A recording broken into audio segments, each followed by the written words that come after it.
भारत में साइबर अपराध इतनी तेजी से क्यों बढ़ रहे हैं? आम लोगों में इसके प्रति जागरूकता नहीं है उतनी ज़्यादा। भारत सरकार साइबर अपराध रोकथाम के लिए क्या कर रही है? मिनिस्ट्री ऑफ होम अफेयर्स ने एक पोर्टल दिया है जिस पे कोई भी साइबर विक्टिम अपनी कंप्लेंट वहाँ पे दर्ज कर सकता है। साइबर अपराध में कौन कौन सी श्रेणी हैं जिनके मामले सबसे ज़्यादा हो? सबसे ज़्यादा तो फाइनेंशियल फ्रॉड्स हो रहे हैं आज के टाइम पे। इसके अलावा जो सबसे चिंता का विषय है वो है महिलाओं को लेके।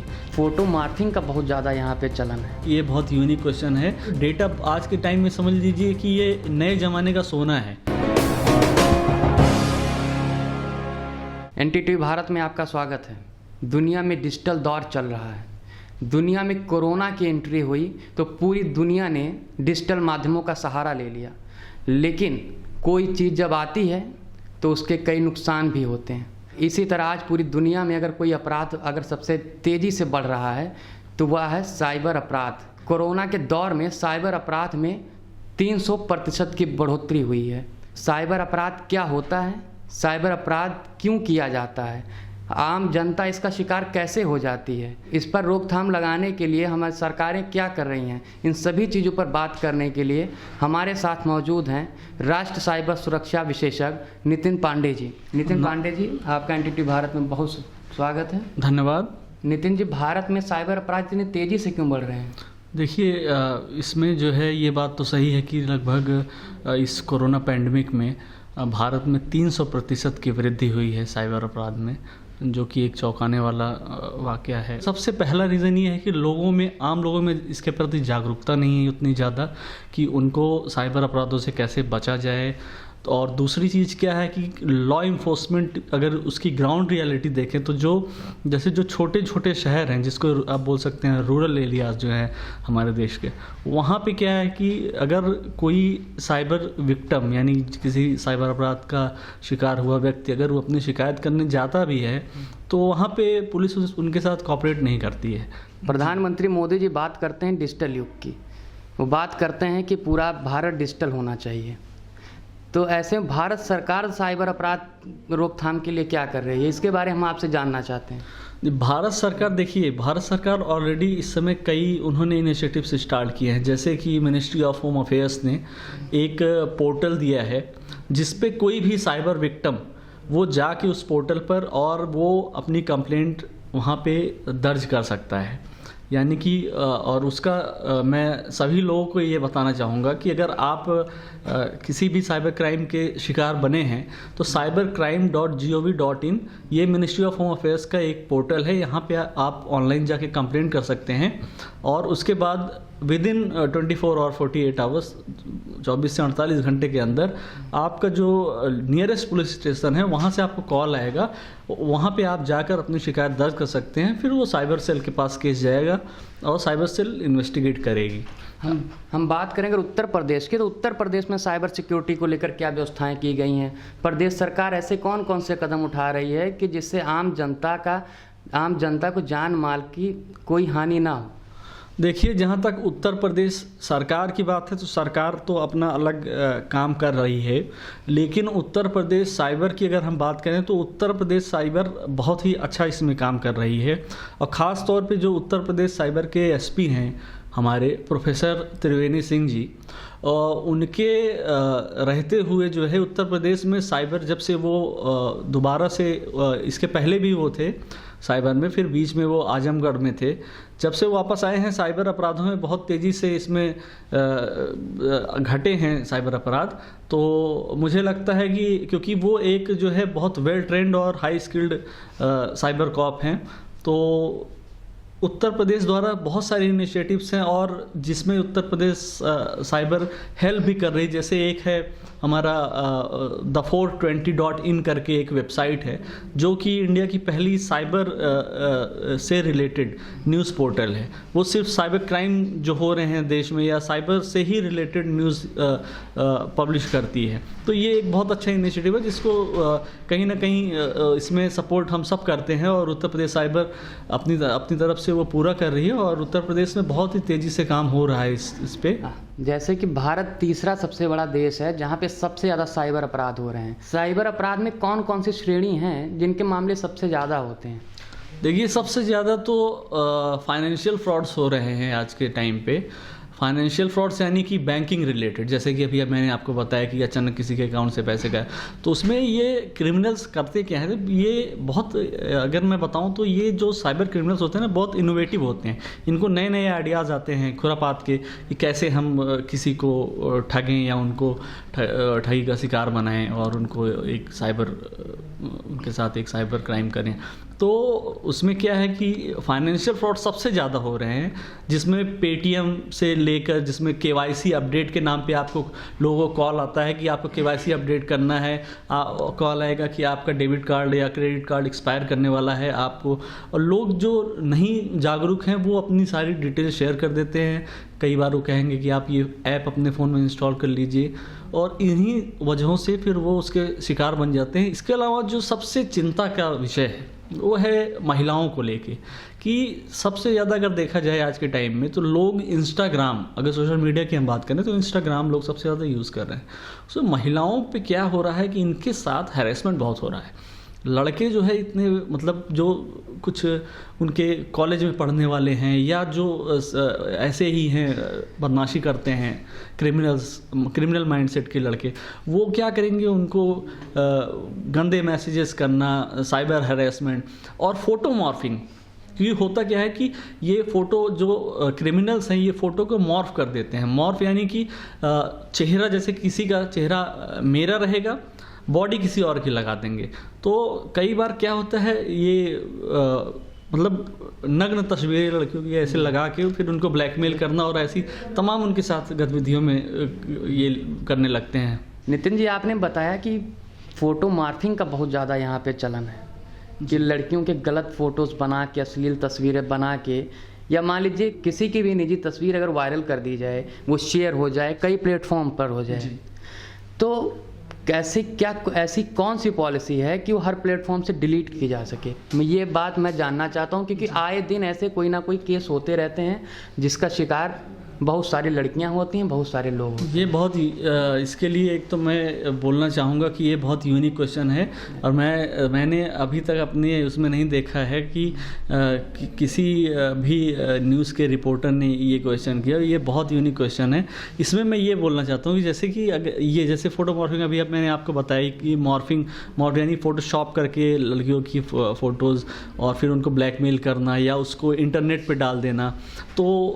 तो इस पे क्या है कि जैसे जितनी भी कंपनीज़ हैं, चाहे वो फेसबुक की हम बात कर लें या इंस्टाग्राम फेसबुक का ही एक पार्ट है, व्हाट्सएप भी उसी का पार्ट है, ट्विटर हो गया, इन सब के इंडिया में भी हेडक्वार्टर्स हैं। तो कहीं ना कहीं जब इनके इंडिया में हेडक्वार्टर्स हैं तो इनको इंडिया गवर्नमेंट की पॉलिसीज़ को मानना पड़ेगा। तो इसमें क्या किया जा सकता है, क्योंकि ये एक संगीन, जैसे कोई चीज़ बहुत वायरल हो गई, मतलब किसी लड़की के साथ ऐसी घटना होती है, तो वो तुरंत साइबर क्राइम में वो कंप्लेन करें, और वो जहाँ पे भी उस चीज़ को डाला गया है, यानी कि अगर उसको यूट्यूब पे या किसी एक पर्टिकुलर वेबसाइट पे डाला गया है, किसी मान लीजिए पॉर्न वेबसाइट पे डाला गया है, तो गवर्नमेंट के पास, उस साइबर क्राइम के पास वो अथॉरिटी रहती है कि वो सीधा उस पर्टिकुलर वेबसाइट या फेसबुक इंडिया या जहाँ पे भी हो, वो उनसे बोल के उस चीज़ को डिलीट करवा सकते हैं। डेटा का ही ज़माना है, डेटा ही आज के दौर में सब कुछ है, उसकी सिक्योरिटी भी होनी चाहिए। लेकिन आपने बात करी कि फेसबुक, यूट्यूब जैसे बड़ी बड़ी वेबसाइट की, लेकिन जो छोटी छोटी वेबसाइट्स हैं जिनका कम्युनिकेशन स्किल भी नहीं है, कि अगर दिक्कत आ भी जाती, किसी ने अपलोड भी कर दिया है, और अगर वहाँ से मान लीजिए कोई एजेंसी अगर इन्हें मैसेज भी करना चाहते हैं कि आप डिलीट करते हैं, अगर वो मैसेज का रिप्लाई नहीं करते हैं, तो छोटी छोटी अगर 1000 वेबसाइट्स पे वो फ़ोटो या फिर कोई वीडियो वायरल हो जाता है, तो इकट्ठे कोई डिलीट करने का कोई टेक्नोलॉजी? देखिए, टेक्नोलॉजी है, जो भी साइबर सेल्स हैं, उनके ऑफिसर्स हैं, उनको इसीलिए ट्रेनिंग, उनको यही सब चीज़ें वो सीखते हैं, उनको ट्रेनिंग दी जाती है। अब जैसे अभी आपने बोला कि कोई छोटी वेबसाइट है जो कि जिससे कम्युनिकेट डायरेक्टली नहीं कर सकते, लेकिन उस वेबसाइट ने किसी न किसी डोमेन रजिस्ट्रार से तो वो अपना डोमेन परचेस किया होगा, वो डोमेन रजिस्ट्रार से कांटेक्ट करके पता उसकी आइडेंटिटी पता कर सकते हैं, किस उसका आईपी एड्रेस से ही, अगर एक बार वो चाह लेंगे, उसके आईपी एड्रेस से ही उस वेबसाइट के ओनर तक पहुंचा जा सकता है बहुत ईजीली। और बाकी जो है डेटा का मैं यही बोलूँगा कि अभी हम आज के टाइम में फ़ोन यूज़ हम सब करते हैं, और जितनी भी हम एप्लीकेशंस यूज़ करते हैं सब हमसे परमिशंस ले लेती हैं, सारी परमिशंस। आज हमारा डेटा एकदम सुरक्षित नहीं है, यानी हम कुछ भी हमारे फ़ोन में हमारे कॉन्टैक्ट्स, पिक्चर्स, ये सब मिसयूज़ किए जा रहे हैं। और ये क्या करते हैं कि ये जैसे फॉर एग्जांपल फेसबुक को ले लेते हैं, थर्ड पार्टी ऐप्स को भेज देते हैं। अभी एक सामने आया था कि कुछ साल पहले फेसबुक ने इंडियन यूज़र्स के डेटा बेचे थे। डेटा आज के टाइम में समझ लीजिए कि ये नए ज़माने का सोना है, तो इसकी बहुत ही ज़्यादा कीमत है डेटा की, और इसी का फ़ायदा कंपनीज उठाती हैं परमिशंस लेके। इसीलिए मैं ये बार बार अपील करता हूँ कि गवर्नमेंट को डेटा प्राइवेसी बिल जल्द से जल्द इंडिया में ला देना चाहिए, ताकि कम से कम जब एक लॉ बन जाएगा इसका, तो कोई भी बाहरी, जैसे क्योंकि हम डिपेंडेंट हैं, हम अगर अपनी तुलना करें, अभी जैसे हम विकसित देशों की बातें कर रहे थे, अभी हम रशिया की बात करें, रशिया की अपनी उनका खुद का फेसबुक है, वो फेसबुक नहीं यूज़ करते हैं, वो जो है ट्विटर नहीं यूज़ करते, वो उनका अपना, क्योंकि उनकी कंट्री ने खुद बनाया। चाइना का भी वही हाल है, आप चाइनीज़ को नहीं देखेंगे फेसबुक, ट्विटर, इंस्टाग्राम ये सब यूज़ करते हुए। उनका अपना है सोशल साइट जी, उन्होंने पैरेलल अपना खुद का बनाया है, ताकि उनका डेटा कम से कम प्रोटेक्टेड रहे, वो उस कंट्री तक के बाहर ना जाए, देश के बाहर ना जा सके। एग्जैक्टली इसी वजह से मैं एक चीज़ हमेशा बोलता हूँ अपने, मैं टॉक्स सेशंस और मैं ब्लॉगर भी हूँ, लिखता भी हूँ कि डेटा प्राइवेसी बहुत ज़्यादा जो है, मतलब आप समझ लीजिए डेटा प्राइवेसी एक बहुत इम्पॉर्टेंट इशू है हमारे कंट्री में, क्योंकि हमारा डेटा ना एकदम से वो सिक्योर नहीं है, ये पब्लिक है। और इसके लिए जो है एक ऑलरेडी टीम गठित की गई थी, उसका नाम दिया गया था जनरल डेटा प्रोटेक्शन बिल, लेकिन अभी तक उसको पारित नहीं किया गया संसद में। उसको मैं यही चाहूँगा कि गवर्नमेंट को उसको पास कर देना चाहिए जल्द से जल्द, ताकि जब ये बिल पास हो जाएगा तो इन चीज़ों, जैसा भी आपने क्वेश्चन किया, तो हमारी जो लॉ इन्फोर्समेंट एजेंसीज़ हैं उनके हाथ और सशक्त हो जाएंगे कि वो तुरंत इमीडिएटली एक्शन ले लें और ऐसी चीज़ों को रिमूव करवा दें। कौन कौन से ऐसे विकसित देश हैं जहाँ पर सबसे ज़्यादा साइबर अपराध हैं? सबसे ज़्यादा साइबर अपराध जो हैं यूएस, अमेरिका में बहुत ज़्यादा साइबर अपराध होते हैं, बल्कि वो एक बहुत ही ज़्यादा महाशक्ति उसको कहा जाता है, दुनिया का सबसे बड़ा। अमेरिका के बाद अगर हम बात करें यूनाइटेड किंगडम हो गया, वहाँ पे भी साइबर अपराध बहुत ज़्यादा होते हैं, और इंडिया है। यही टॉप 3 कंट्रीज़ हैं जहाँ पे सबसे ज़्यादा साइबर अपराध हो रहे हैं आज के टाइम में। और रही बात सुरक्षित देशों की, तो उसका मैं उदाहरण देना चाहूँगा इज़राइल का।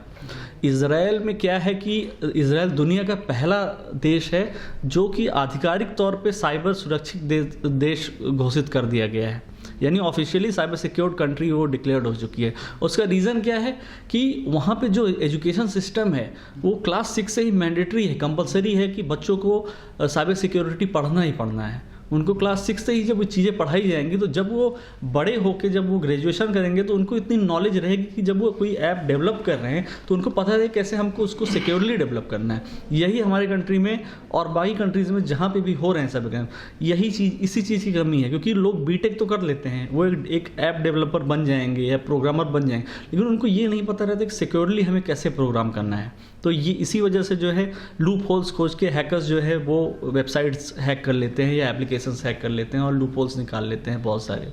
क्या भारत सरकार को भी ऐसा करना चाहिए कि शुरुआती एजुकेशन, शुरुआती शिक्षा से ही साइबर अपराध के बारे में बच्चों को शिक्षा दी जाए? देखिए, हाँ, ये इसमें मैं ये कहना चाहूँगा, भारत होना चाहिए। हाँ, भारत सरकार ने इस चीज़ को अडॉप्ट ऑलरेडी इस बार कर लिया है। जो हमारा यूजीसी है, यूजीसी ने इस चीज़ को अडॉप्ट कर लिया है, और अब क्लास 6 से, जैसे वहाँ पे क्या है कि साइबर सिक्योरिटी पढ़ना अनिवार्य है, तो हमारे कंट्री में क्या कर दिया गया है, क्लास 6 से बच्चों को प्रोग्रामिंग पढ़ाई जाएगी, यानी उनको प्रोग्रामिंग भी पढ़ना मैंडेटरी रहेगा, कंपलसरी रहेगा।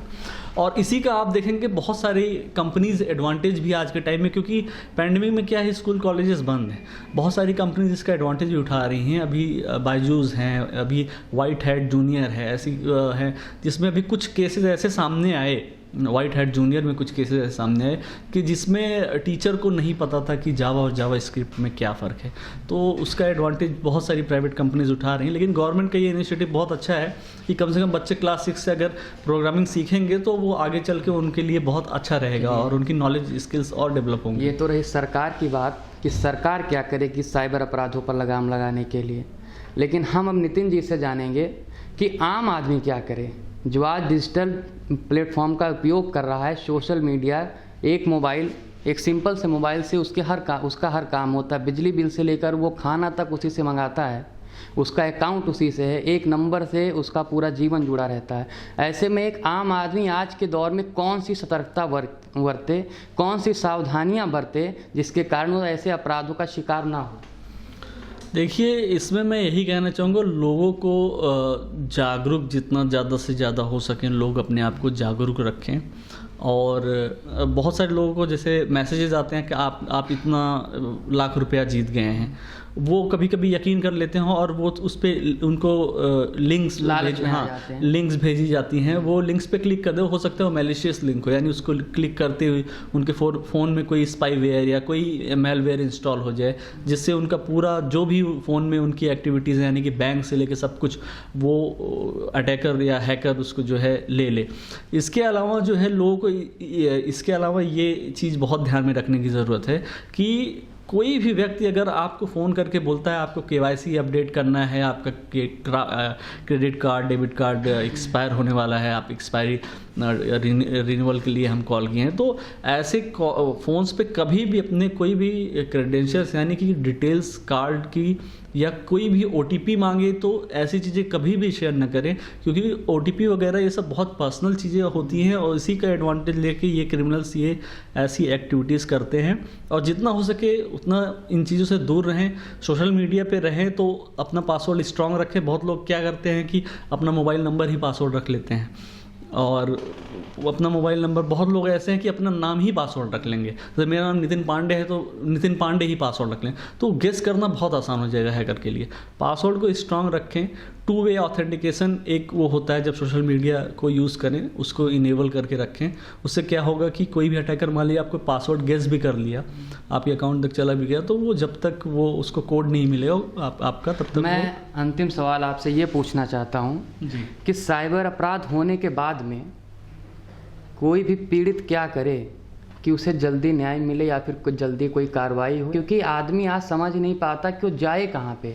अगर वो साइबर अपराध का शिकार हो गया है तो उसे यही नहीं पता होता है वो कहाँ पे जाके शिकायत लिखा है। तो आप हमारी जनता को बताइए कि वो क्या करे अगर साइबर अपराध का शिकार होती है। देखिए, ये इसमें जो है मैं ये कहना चाहूँगा कि अगर किसी के साथ कोई साइबर अपराध होता है तो उनको जो है सबसे पहले ये डिपेंड करता है कि वो किस प्रकार का साइबर अपराध है। क्या वो फाइनेंशियल फ्रॉड उनके साथ हुआ है, अपराध हुआ है, या फिर उनके साथ सोशल मीडिया पे कुछ ऐसी एक्टिविटीज़ हुई हैं, वो तो उसको कैटेगराइज करके, यानी अगर मान लीजिए फॉर एग्जांपल किसी के साथ फाइनेंशियल फ्रॉड हुआ, यानी कि किसी का 20,000 25,000 अकाउंट से किसी ने ऐसे बेवकूफ़ बना के ले लिया, कुछ KYC वगैरह का नाम ले या OTP के नाम पे, तो उनको इमीडिएटली क्या करना चाहिए, इमीडिएटली उनको पुलिस स्टेशन जाके वो FIR करें तुरंत, और उसके बाद जो है उसकी कॉपी लेके वो बैंक जाएं और बैंक में दें और उस पूरी बात बताएं, क्योंकि RBI कहती है कि 3 दिन के अंदर, जो RBI की गाइडलाइंस है और जो रूल्स हैं उसमें 3 दिन के अंदर अगर आपका कोई ऐसा आपके साथ कुछ फ्रॉड होता है फाइनेंशियल, तो वो ट्रांजैक्शन यानी आपका पैसा आने के चांसेस बहुत ज़्यादा रहते हैं।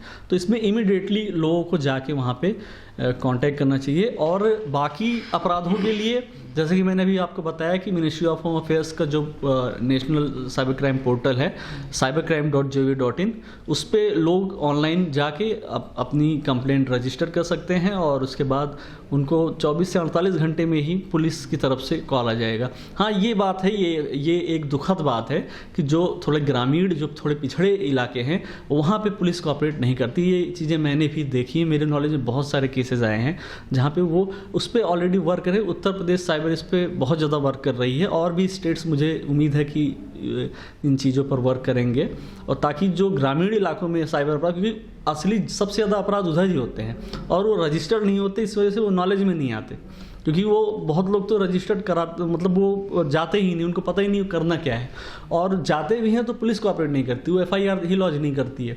तो मैं पुलिस से भी रिक्वेस्ट करना चाहूँगा कि अगर कोई पीड़ित है तो किसी भी साइबर क्राइम का या फाइनेंशियल उसके साथ फ्रॉड हो, तो उसका कम से कम FIR, उसका एक संवैधानिक अधिकार है, उसको एक FIR कम से कम उसका दाखिल करें, लॉन्च करें, तो आप सतर्क रहें, सावधान रहें और डिजिटल प्लेटफॉर्म का उपयोग अच्छी तरीके से करते रहें।